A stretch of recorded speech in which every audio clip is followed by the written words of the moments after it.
So hey you all, SSC का result या तो हमारे लिए खुशी लेके आता है या फिर एक बहुत बड़ा लेसन। सो एसएससी सीएचएसएल का फाइनल स्कोर कार्ड कल रात रिलीज हो गया था and it was bit shocking for me. You can see on the screen कि मेरा जो रॉ स्कोर है ना वो 157 है और किसी भी ईयर में ये एक सेफ स्कोर माना जाता है एसएससी के किसी भी एग्जाम में। असली खेल तो नॉर्मलाइजेशन ने खेला। -22 हुए मेरे और वो होके 135 हो। कट ऑफ अप्रॉक्स 144 गई थी। क्लियरली मैंने क्वालिफाई नहीं किया, यहीं पे गेम होता है ओवर, जो कि मुझे पहले से पता था अपनी आंसर की परसेंटाइल देख के। सो बेसिकली प्रॉब्लम क्या थी और मुझे कैसे पता चला कि 157 स्कोर करने के बाद भी मेरा पेपर नहीं क्लियर होने वाला। सो द प्रॉब्लम वाज कि शिफ्ट थी मेरी इजी एंड सिंपल सा रूल बांध लो, अगर आपकी शिफ्ट इजी है ना सो आपको 99% एक्यूरेसी मेंटेन करनी पड़ेगी। आपका स्कोर एनी हाउ 175 to 180 होना ही चाहिए, अदरवाइज बहुत ही मुश्किल हो जाता है उस शिफ्ट में एग्जाम को क्लियर करना, और ऐसे एग्जाम जिनमें वैकेंसी ऑलरेडी बहुत ज़्यादा कम है। अब देखो 2-3 सिली मिस्टेक होना तो बहुत मिनिमम है, क्योंकि इतनी भी इजी से इजी शिफ्ट आ जाए, आई थिंक मेरा स्कोर 165 से पार जाना इज़ वेरी मच डिफिकल्ट, क्योंकि कुछ ना कुछ गलती होगी मुझसे। और फिर मैंने जोड़ा कि अगर मेरे 165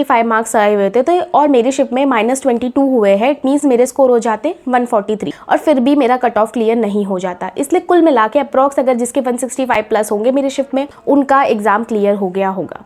सो यहाँ इसका सोल्यूशन क्या है? क्लियर है कि अगर मुझे 165 से ज़्यादा मार्क्स चाहिए तो मुझे अपनी स्पीड बढ़ानी पड़ेगी पहली, दूसरी अपनी एक्यूरेसी पे काम करना पड़ेगा, और जिसके लिए I have to practice a lot. मतलब इस लेवल की प्रैक्टिस की इजी शिफ्ट में मैथ्स, रीजनिंग एंड इंग्लिश में 50 आउट ऑफ 50 मेरे आने ही आने चाहिए। एंड बेसिकली मेरा पहला फोकस मैथ्स रहता है, क्योंकि मैंने ये चीज़ गौर करी है, मेरा जिस भी पेपर में अगर मैथ्स अच्छा चला गया तो मेरा पूरा पेपर अच्छा जाता है, और अगर मैथ्स में मैंने गड़बड़ करी है तो मेरा पूरा पेपर खराब जाने वाला है। एंड दैट्स वाई मैथ्स के लिए I can suggest you the Oswal books. Basically objective arithmetic book है ये, हर एग्ज़ाम के लिए आप यूज़ कर सकते हैं इसको। इसमें सारे ही चैप्टर कवर है सब टॉपिक के साथ, तो आप इससे लॉट ऑफ प्रैक्टिस कर सकते हो आराम से।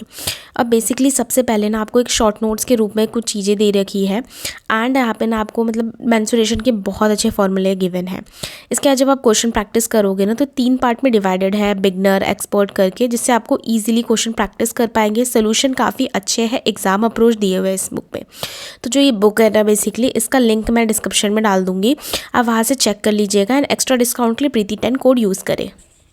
और इसीलिए इजी शिफ्ट में ना बहुत ज़्यादा हाई स्कोर करना ज़रूरी है, क्योंकि सपोज़ अगर आपकी इजी शिफ्ट है ना तो आपका जो टॉपर का स्कोर है ना उस शिफ्ट में वो 190 प्लस चला जाएगा। यानी कि एवरेज स्कोर अगर आपके 150, सपोज़ मेरे 157 थे तो वो एक एवरेज स्कोर की श्रेणी में आ जाता है। एंड उस चक्कर में अगर मैं बिलो एवरेज हूँ या फिर एवरेज आया है तो वहीं से पता चल जाता है कि मेरा एग्ज़ाम क्लियर नहीं होगा। सो इसीलिए हाईएस्ट स्कोर करना बहुत ज़रूरी है। और टफ शिफ्ट में आई थिंक ये एडवांटेज मिल जाता है कि अगर किसी को क्वेश्चन आता था तो भी वो नहीं कर पाया, और टफ शिफ्ट होने की वजह से टाइम मैनेज नहीं पाए तो भी वो क्वेश्चन नहीं कर पाया, तो टफ शिफ्ट में थोड़ा सा एडवांटेज आई थिंक मिलता है।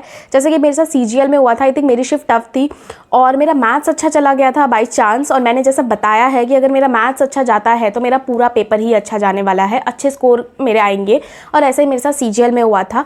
सीएचएसएल में शिफ्ट मुझे ईजी मिल गई, हालांकि मेरा मैथ्स, रीजनिंग, इंग्लिश सब कुछ ठीक ठाक गया।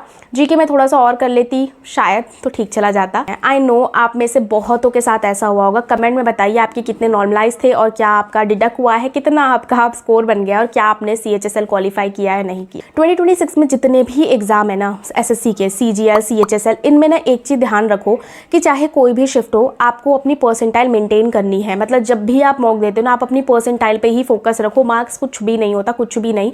अब यू कैन सी 157 के बाद भी आया नहीं क्वालिफाई हुआ मेरा, जबकि अगर मैं मॉक देती मेरे 157 आते तो मेरे को लगता है वाओ कितने अच्छे स्कोर है, बट इट्स नॉट ट्रू ना। तो हमको परसेंटाइल पे फोकस करना है। और कल परसों मुझे कमेंट भी आया था कि अगर हमारे 95 प्लस नहीं आ रहे परसेंटाइल, इट मीन्स हम सच में कहीं ना कहीं पीछे हैं, और मेरे 95 बहुत ही रेयर आते हैं। तो दैट्स वाई मेरा इस साल एक ही गोल है, मैं कोई भी मॉक दूंगी, मेरा फर्स्ट फोकस मार्क्स नहीं परसेंटाइल होगा, चाहे उसमें मेरे 100 मार्क्स क्यों ना आए हो, लेकिन अगर मेरे 95 प्लस परसेंटाइल है इट्स गुड।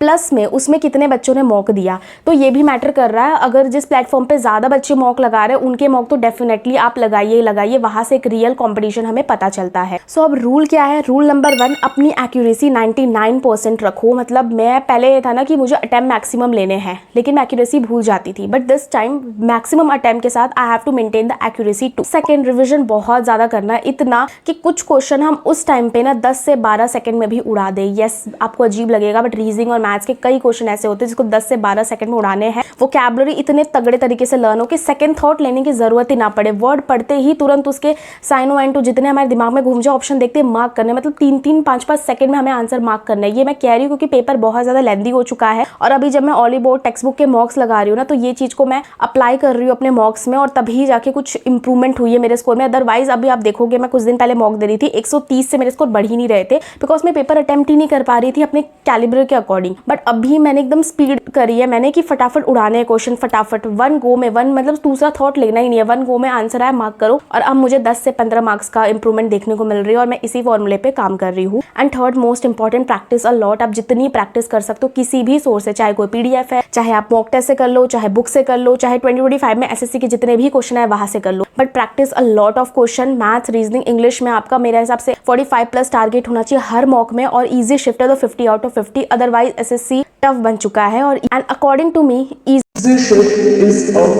सो अगर आप यहाँ तक रुके हो तो डेफिनेटली आपको मेरी वीडियो पसंद आई, या आप मेरे कंटेंट में इंटरेस्टेड हो, तो डेफिनेटली चैनल को सब्सक्राइब कर लेना। हम लोग साथ में मिलकर एसएससी की प्रिपरेशन करते हैं। तब तक के लिए बाय बाय, मिलते किसी अगली